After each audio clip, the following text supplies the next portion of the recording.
Aaron, from your side, what techniques do you use in PPC to ensure that scaling up does not lead to diminished returns? Okay, so for me, diminished returns is profit going down for our clients.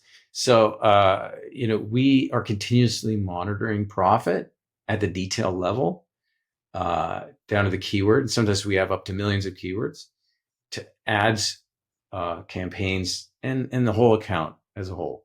So we're always aware. We use sophisticated AI that can do that, because even with a large team, it's impossible to do a great job of that. And so as we scale the campaigns, we're in the know of are we increasing profit. Something to keep in mind though, as you're scaling, the AI and our human team will be adjusting to the larger footprint. And sometimes profitability dips. That's okay.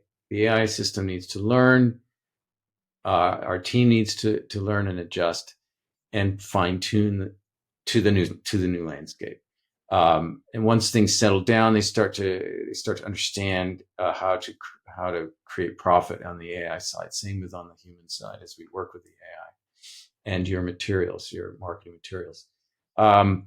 And then the important thing is, during that adjustment period, don't do several things at the same time.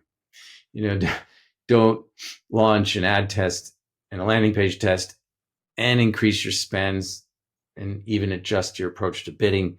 That would be a disaster.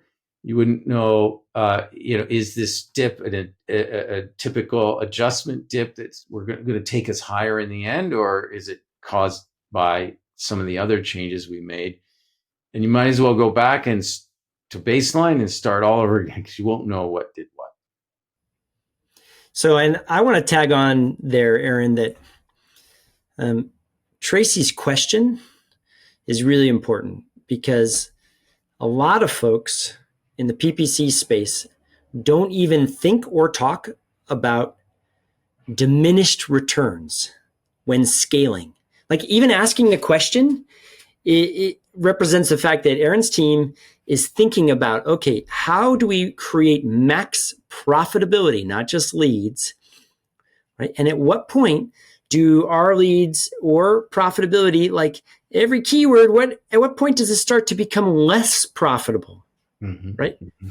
Folks don't do this, right? You really need sophisticated software and a lot of experience and technology that works together to be able to identify these types of really small increments across potentially millions of variables in real time. So AI has helped with that. So is machine learning.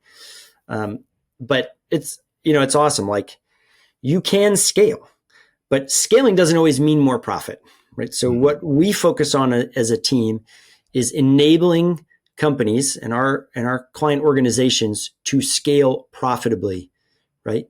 And that gives them a lot of opportunity for growth, not only in PPC, but across the organization in many ways. So it's one of the key reasons we work with PPC Profit Bros, because they think like this. Thanks, Alex. And yeah, and some great points in there. I wanted to also mention that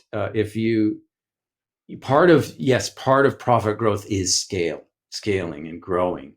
And to your point, Alex, you spend $1 more, you're going up in profit. $1 more up in profit. $1 more, you're actually going down in profit. You outlined that perfectly. That apex of the profit curve. And that happens at the keyword level and ad level and the aggregate level. So it's very complicated.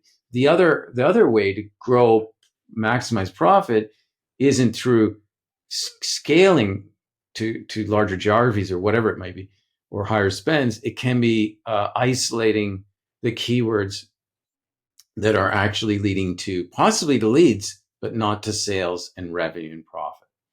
And we want to, even if they're giving leads, but they're not assisting in sales, then that's not good spend. And so if there's no branding value to that spend that we're chasing as well, then we should be actively reducing the spend on those keywords that aren't involved in profit. And that's how we also increase the distance between cost and revenue and increase profit. Gotta love that, right? Spend less on things that aren't useful at creating sales. So thank you, Aaron. Well summarized. Thanks.